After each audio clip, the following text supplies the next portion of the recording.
Hi, I'm Dustin Abbott, and I'm here today to give you my final review on the new Sigma 70-200mm. This is the F2.8 OS Sport lens. Now, when Sigma launched its global vision, around 6 years ago, they divided their future lens releases into three categories. The Art series, which of course is where I've spent the bulk of my review time, covering lots of those lenses that have been reviewed. There's also the contemporary lenses that tend to be a little bit more mass market and commercial grade. And then on top of that, you have the Sport series, which has seen the fewest releases because to qualify for Sport, you're essentially looking at a telephoto lens, which there are fewer telephoto releases. And also it has to come with the kind of build grade and quality that Sigma has reserved for that. So their highest grade of build goes into these Sport lenses. So in the case of the 70-200 Sport, you've got a magnesium alloy body. So a really, really robust material, same as what goes into cameras, very tough, very durable, and it has Sigma's highest grade of weather sealing as well. Now, in my first look episode, I broke down in detail all of the specifics to the handling, the lens design, all of those things. And so I'd recommend that you take a look at that if you want more details on the actual construction and the design of the lens. For time's sake, I'll just hit a few of the highlights here. So as noted, you get a high grade of build, that magnesium alloy body, good weather sealing, including internal seals, coatings on the external lens elements, and then of course a lens gasket at the lens mount. And I will note that the Tamron 70-200mm F2.8 G2, which I consider to be the chief competitor and I've done my comparisons with, it has a really sleek design, but it also has a metal finish, a lighter, probably aluminum alloy, and so it's not quite as robust. Also, its finish is prone to picking up fingerprints, and here we have got more of a flocked matte finish that seems really resistant to fingerprints and looks to be really, really durable. So that's positive.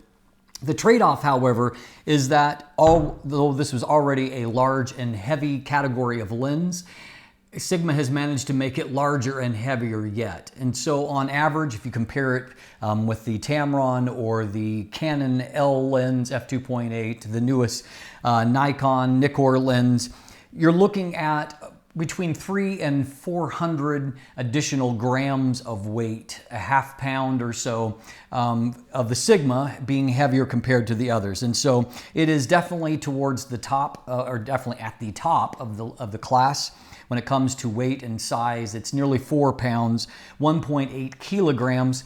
And compounding that heft is the fact that the tripod collar here, while it's a very nice tripod collar and foot, it's fully rotatable, it is not removable, whereas all the competing lenses do have a removable tripod collar. And so in the case of the, for example, the Tamron, which I often use without the tripod collar for events or weddings, just to make it, a little bit lighter and also to keep the tripod foot out of the way, that with that removed, comparing the two, it's closer to a half kilogram between the two of them. So a significant amount of weight there, over a pound difference between the two. Now, the Sigma is longer than these competing lenses, but it's just by a millimeter or two, not really significant. What is significant, however, is that it averages about 6 millimeters around wider than what any of the lenses in diameter, about 6 millimeters more in diameter.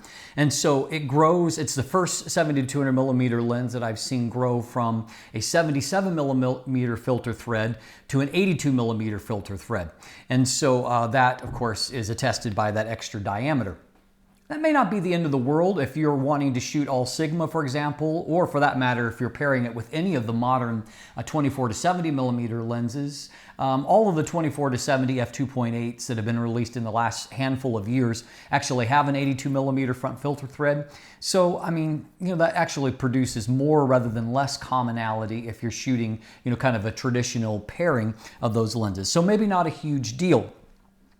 Beyond that, a few other extra features. I will note that, I mean, all of the action and the feel of everything here does feel more premium than what the Tamron does, and frankly, more so than what the Canon does. It feels really, I call it kind of military grade. And so you are getting a really robust lens for that extra weight, but it is heavier. I mean, and so you do have to note that.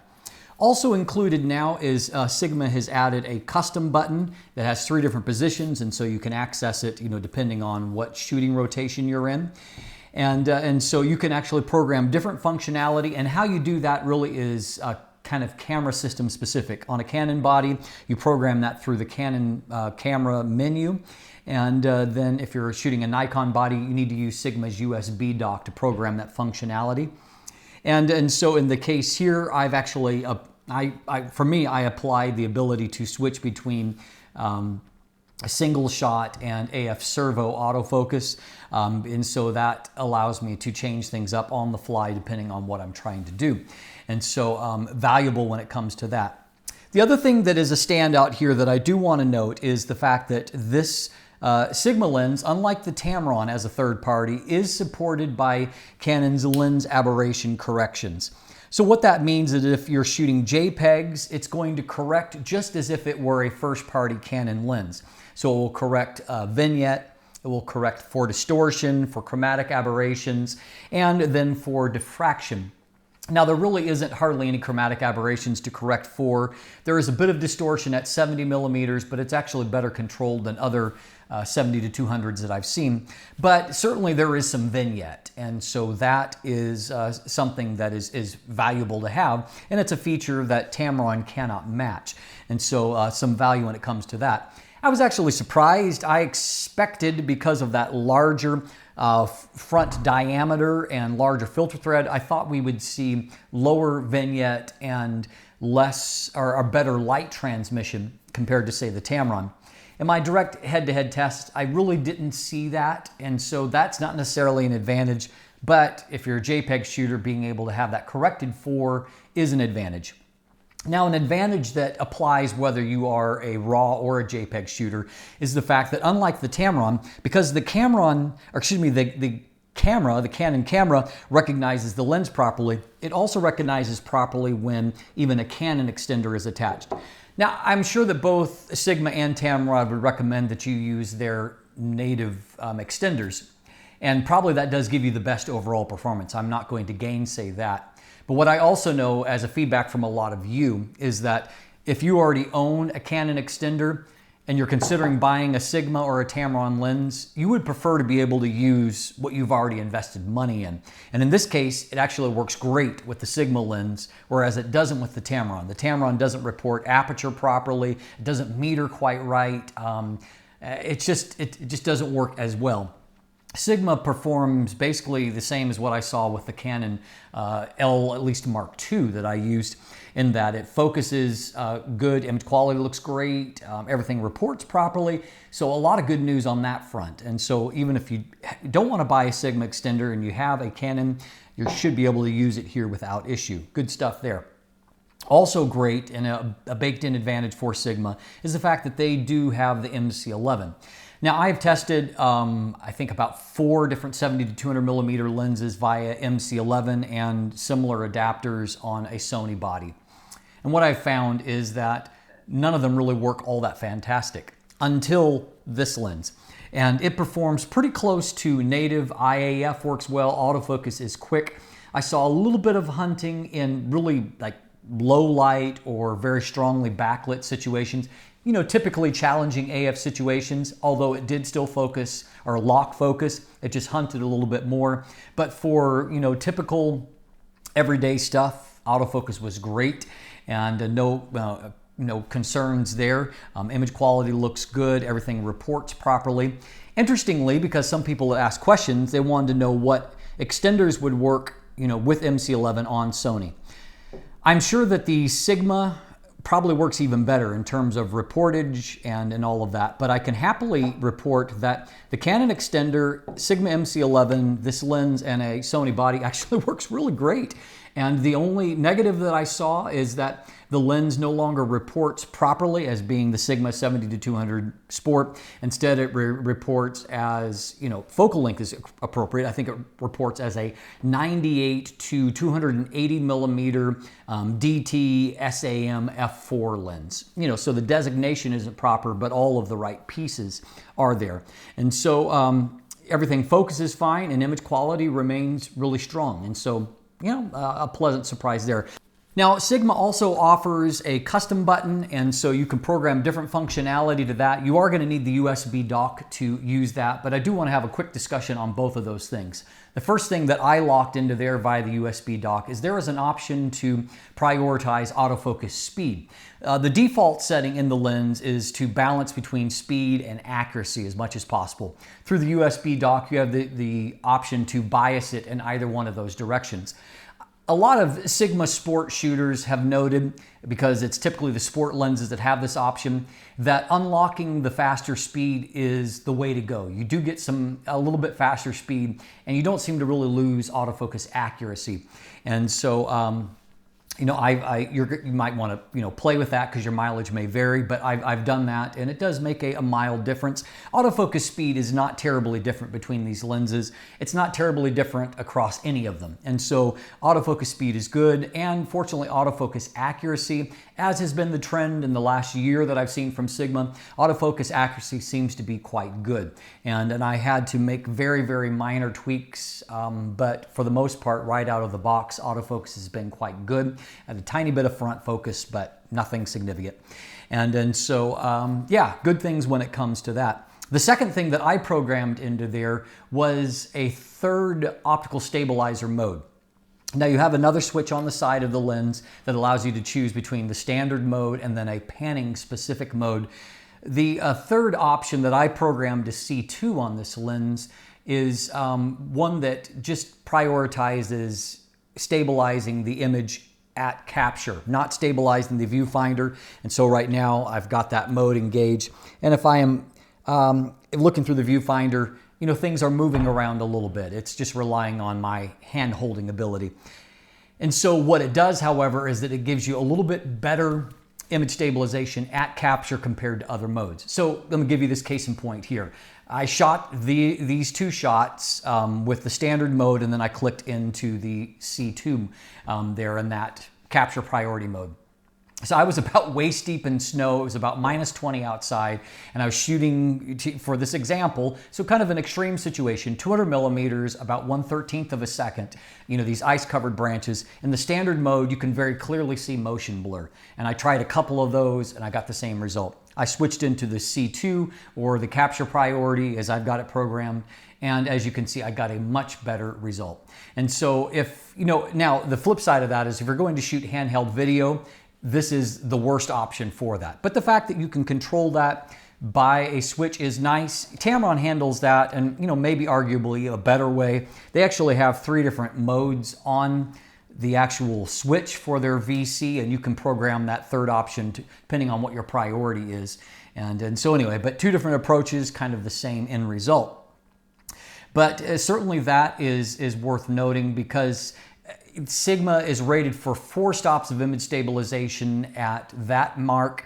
If you're shooting in that same kind of mode on the Tamron, it's actually rated at 5 stops. So maybe a little bit better image stabilization on the Tamron, but both of them are right there in the hunt and do a solid job.